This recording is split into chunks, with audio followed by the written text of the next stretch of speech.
intervenir après M. Collin. Oui, Madame Lopiès.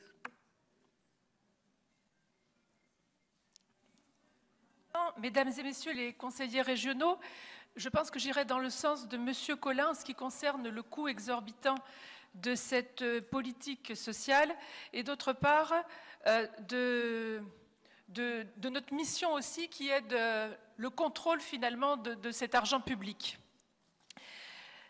En réalité, il s'agit donc d'économie sociale et solidaire et cette politique qui apparaît si généreuse avec notre argent ne consolide en rien l'économie réelle, celle qui génère de vrais emplois, comme le disait donc M. Collin. Elle excelle plutôt dans le secteur parapublic et entre parfois même en concurrence avec les entreprises traditionnelles, évidemment qui sont moins bien loties vu les contributions qu'elles doivent faire, moins bien loties et bien sûr moins bien avantagées. Le plus pernicieux, c'est que finalement l'économie sociale et solidaire institutionnalise véritablement la précarité. Et au profit de qui? Au profit de véritables réseaux capteurs d'argent public, argent si durement gagné par nos concitoyens. La région développe par là même ses dispositifs à grand renfort de subventions. Qui sont donc les heureux bénéficiaires de cette généreuse manne régionale? Sont-ce les personnes en difficulté et temporairement salariées avec un contrat d'insertion d'une durée de 2 ans maximum? Je ne le crois pas, car leur salaire misérable se justifie, paraît-il, par l'accompagnement social et la formation qui leur sont apportés. Ils coûtent donc très peu à la structure qui les emploie et constituent ainsi une main-d'œuvre bon marché aux postes subventionnés. Les grands gagnants de ce système qui prospère sur le terreau de la misère et de la précarité, ne seraient-ils pas plutôt les dirigeants gestionnaires de ces structures? Pas tous, fort heureusement, car il y a quelques gens sincères. Ne seraient-ce pas non plus les banques mutualistes qui ont une assurance de rentrée régulière d'argent public?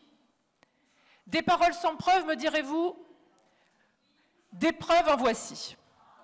La structure qui fédère les entreprises d'insertion en PACA s'appelle l'UREI, Union régionale des entreprises d'insertion. On dirait que je suis à l'école, dans ma cour de récré. Continuez, madame. Il se trouve que son président, à lui seul, chapeaute aussi 5 entités. IE13, Éthique Emploi, Éthique Insertion, Atelier de Gaïa et Atelier Mandarine. Tous les corps de métier ou presque y sont représentés. Travail intérimaire, jardinage, BTP, restauration, entretien, santé et même conseil aux entreprises à haut placement. C'est dire l'étendue des compétences proposées. Les affaires allant bon train, tout ce bel édifice se trouve sous la coupe d'un GIE, groupement d'intérêt économique, au doux nom d'Arborescence.